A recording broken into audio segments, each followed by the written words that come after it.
Welcome to my another mini blog. আজ আমরা যাচ্ছি দেশের বাড়ি, কারণ সেখানে আজ কালী পুজো। আমরা পুজোর ডালা দিতে এসেছিলাম, এসে দেখছি ঠাকুরের এখনো সাজ পরানো হচ্ছে। এই বছরের পুজোটা কেমন যেন একটা ফাঁকা ফাঁকা লাগে। আসলে আমরা নতুন বাড়িতে চলে গেছি, এখানে থাকলে যত রিলেটিভ, বাবার ওর সব বন্ধু আসতো, তো বাড়িটা ভরাট ভরাট লাগতো, মনে হতো যেন আমাদের বাড়িতেই পুজো হচ্ছে। আর উপর আবার ছোটখাটো বন্যাও হয়ে গেছে, তো ঠাকুর পুজো হচ্ছে আর এক জায়গায়, বক্স চলছে আর এক জায়গায়, এরকম অবস্থা। আমরা বক্স দেখতে যাওয়ার জন্য জল পেরি পেরি কিছুটা গেছি, যা দেখেছি অনেক জল, আবার ঘুরে চলে এসেছি। পুজো শুরু হতে এখনো অনেক বাকি, তাই আমরা ঘরে চলে এসেছি। এদিকে আদি আবার রাত্রেবেলা সানগ্লাস পরে ঘুরছে। সবাই মিলে বসে একটু গল্প মজা করছিলাম, পিসির মেয়ে আরে সবাই এসেছে।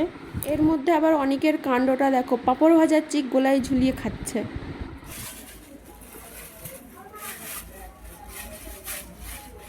ভালো নাই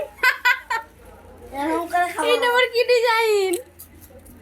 রাতে খাওয়া দাওয়া করে আমরা একটু ঠাকুরতলা এসেছিলাম। এসেই প্রথমে আমরা আইসক্রিম নিয়ে নিয়েছিলাম, ওখানে দাঁড়িয়ে দুটো আইসক্রিম খেয়েছি এবং ঘরকে দুটো আইসক্রিম নিয়ে গেছি।